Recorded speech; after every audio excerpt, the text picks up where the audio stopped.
Hey guys, welcome back. Something pretty cool I think we're gonna do today. The other day, we were watching a video and I had mentioned that there was a show that we had called Drunk History.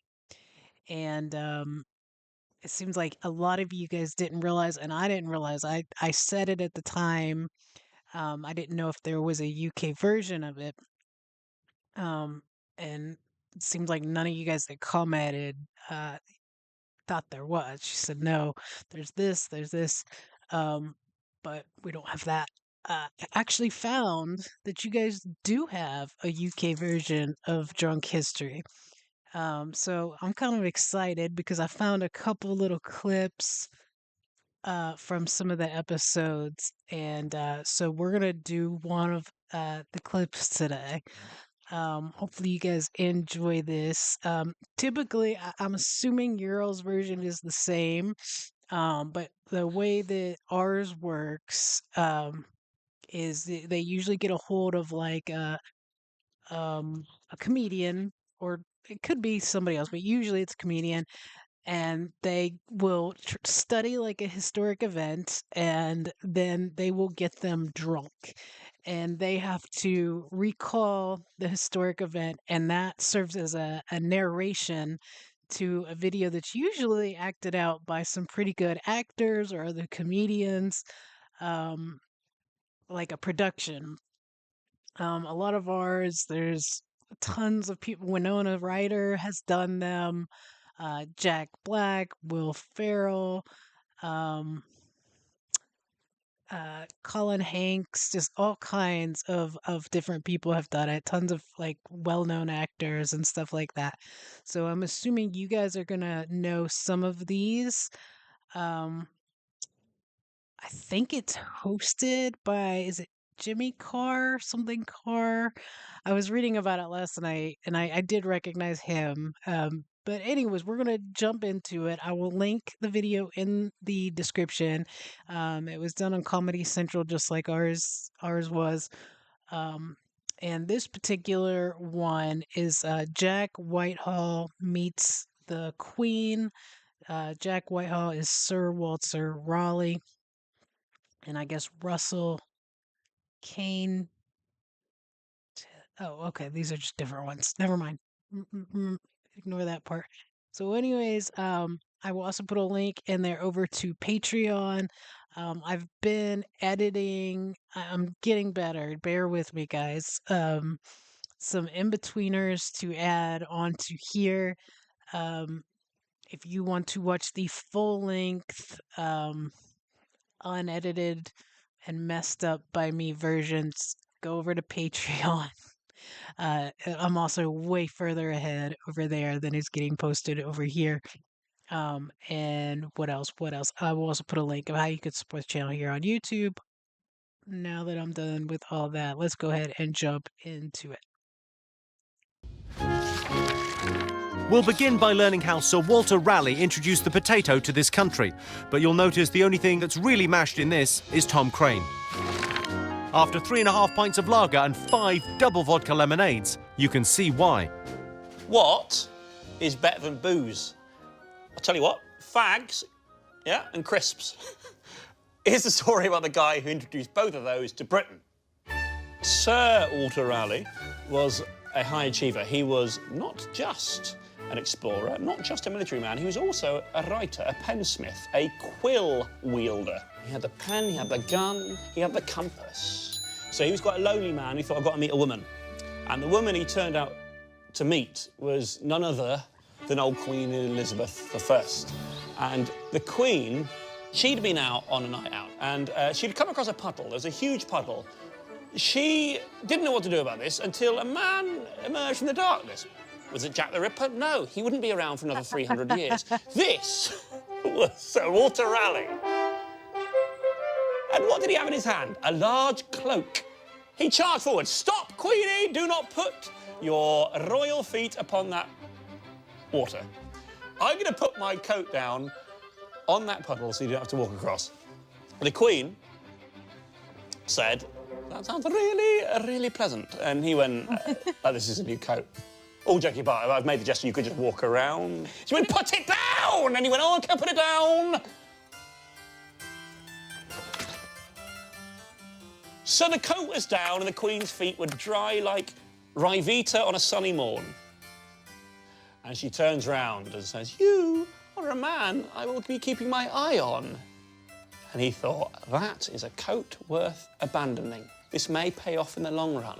What way can I better this? He thought, I know, going into war in Ireland. So Raleigh swaggered across to Ireland, headlong into this battle, which is called the Siege of Smeric.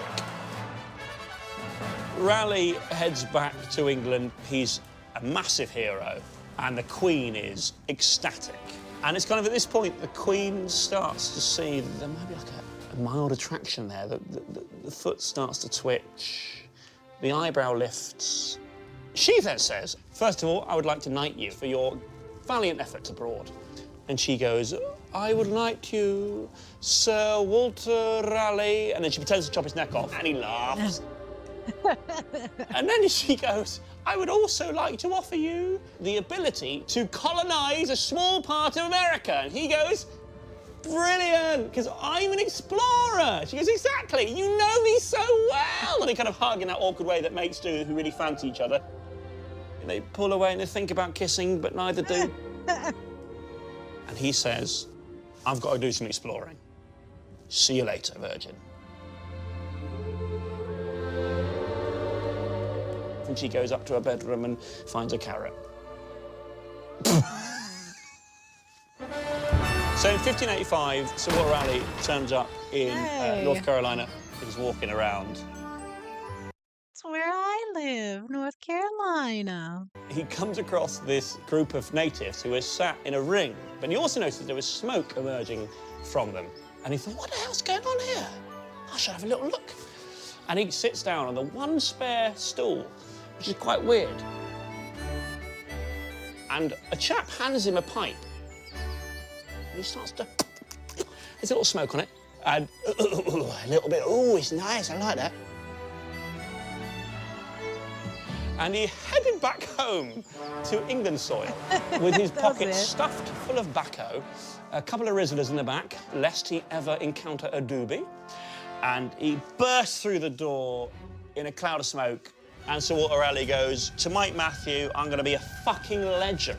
Like, he floats across the room, rough on, puff on, the guy's a fucking don on. The Queen checks him out, the Queen slides off her fucking throne like it's varnished, and Sir Walter Raleigh goes, Queen, I've bought you things, I've bought you tobacco, and a large Toblerone, because they were 2 for 1 at duty-free. And the Queen goes, I've no idea what these things are, but I love you. So Walter Raleigh said, get ready for stage 2 of my coolness, and handed a potato to the Queen. The Queen held it and said, as a vagina. No, he didn't say that. As a virgin Queen. I have never seen such a thing. The Queen, so excited by this unusual fruit, decided to organise a banquet whereby every course of the banquet was potato-based. So the chefs don't know what to do, and they serve the greens and the leaves, which is poisonous. The banquet begins. The food starts coming out. All is well. Then, at the end of the meal, things start to change. Things start to get a little bit worse. And the Queen is seen to retch. She goes... And suddenly, the Queen... The princess... Sick is everywhere. All and sundry are vomiting potato everywhere. So the whole potato thing isn't particularly brilliant for them as a couple. So in 1591, Sir Walter Raleigh made the bold move of marrying the Queen's lady in residence, Elizabeth Throckmorton. Oh, that's a bit too much vodka. The Queen, she was fucking pissed off about this. She was like, how dare he be balls deep in a lady that I considered close to my breast? I, for one, am furious! So, he has no standing in the court, and he tried to make his way back up through society, but that wouldn't happen. So Walter Raleigh doesn't know what to do, so he thinks, I'll return to my pirating ways. I'm going to invade Spain, and it turns out he quite liked what Spain has to offer. He absolutely loved it. Then, 6 years later, the Queen died. Pity. I don't know what happened in those 6 years. I've no idea. Something happened between her being pissed off and dying. But she did die. Another man comes in, a king. I don't know his name. A king. James the First. So James I, as we all knew, steps into power. And that king was very pro-Spain. And then he decides that anybody invading Spain must be cast asunder. However, Sir Walter Raleigh refuses to acknowledge it. And he returns time and again with sombreros, Catholic tat, and fake David Beckham shirts. And eventually, it wears a bit thin. The king goes, the time has come, Sir Walter, for you to become Sir Walter without head Raleigh.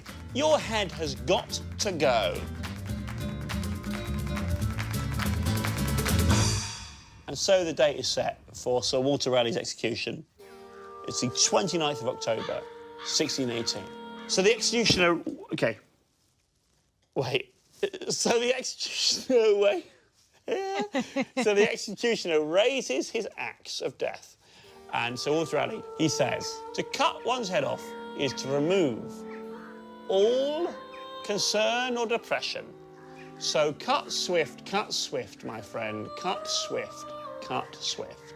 And the guy says, do you want to say that again? He says, no. That's it. That's pretty much what... Pretty sure that's what I said. Head gone. Who gives a fuck if you got the line wrong? The brand new series of Drunk History. So that's drunk history. Yeah, there's a bunch of other clips. They do all kinds of different history stuff. So this was just kind of see what you guys think of it. If we should watch some more. I love this stuff. As you know, I like history stuff anyways. And it kind of makes it fun. It's funny. It kind of puts it into modern terms for sure. But yeah, let me know what you guys think. Did you enjoy it? I certainly did. Hit the like button, hit subscribe, share, hype, all that jazz, and comment and let me know if you want to see more. Thanks, guys. Thanks for watching.